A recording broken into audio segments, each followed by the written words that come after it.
السلام علیکم ورحمۃ اللہ وبرکاتہ۔ شیخ وعلیکم خیریت سے ہیں؟ السلام الحمدللہ۔ ورحمۃ اللہ شیخ وبرکاتہ۔ میرے ایک دوست نے سوال پوچھا ہے کہ عقیقہ کرنا ہے لڑکی کا، تو وہ لڑکی کے نام سے تو ایک بکرا ہے، تو اگر پبلک مطلب مہمان وغیرہ زیادہ ہو رہے ہیں تو پھر اس میں مرغے کا گوشت ایڈ کر سکتے ہیں؟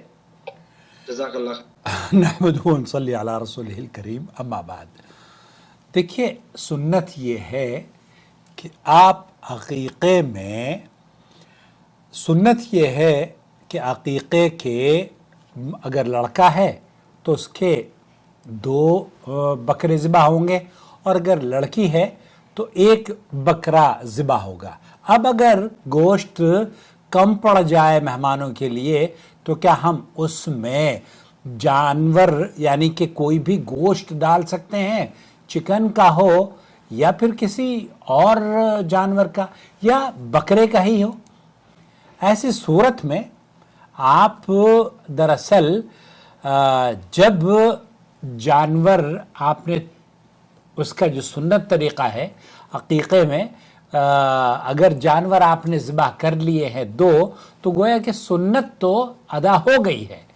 اب اگر مہمانوں کے کھلانے کے لیے عقیقے کے گوشت میں چکن شامل کیا جائے یا مٹن شامل کیا جائے یا اس میں سبزی ہی ڈالی جائے، آلو ڈال دیے جائیں، آلو گوشت پکاتے نہیں پکاتے، تو اس میں کوئی شرعی ممانعت نہیں ہے، کوئی شرعی ممانعت نہیں ہے۔ عقیقہ صرف ذبح تک محدود عبادت ہے۔ آپ نے جانور ذبح کر دیا اور آپ نے اپنے مہمانوں کو کھلا دیا، اس کا مطلب یہ ہے کہ آپ نے عقیقہ کر دیا۔ لیکن اگر وہ 200-500 آدمی آپ بلا لیتے ہیں تو اس میں تو آپ کو زیادہ جانور کھلانے کی ضرورت ہے یا زیادہ جانور ذبح کرنے کی ضرورت ہے، تو ایسی صورت میں عقیقے کے گوشت میں چکن ملانا بالکل جائز ہے، عقیقے کے گوشت میں سبزی ملانا مہمانوں کو کھلانے کے لیے بالکل جائز ہے۔ اسی طریقے سے عقیقے کے گوشت میں حلال کوئی بھی جانور ہو، اس جانور کا گوشت شامل کرنا، یا بکرے 2 ہیں، 2 کی بجائے آپ 4 کاٹ دیں تو کیا 4 جانور ذبح کیے جا سکتے ہیں؟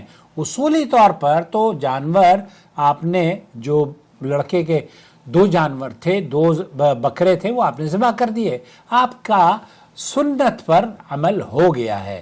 اب اس میں آپ اگر مہمانوں کی مہمان نوازی کے لیے چکن کا اضافہ کرتے ہیں کوئی حرج نہیں ہے، یا اس میں مٹن کا اضافہ کرتے ہیں کوئی حرج نہیں ہے، اسلامی شریعت میں کوئی ممانعت نہیں ہے۔ کیوں؟ کیونکہ آپ کو جو مطلوب تھا وہ آپ نے کر لیا ہے۔ ایون کہ اگر آپ سبزی بھی ڈالنا چاہیں نا تو سبزی ڈال کر کھلا سکتے ہیں۔ اور عقیقے کی دعوت میں ہمیں بھی یاد رکھیں، اللہ تعالیٰ بہرحال آپ کے بچے کو آپ کے لیے صدقہ جاریہ بنائے، اس کی حفاظت فرمائے، نیک ہو، امن اور سلامتی سے رہے اور آپ کی آنکھوں کی ٹھنڈک بنا رہے۔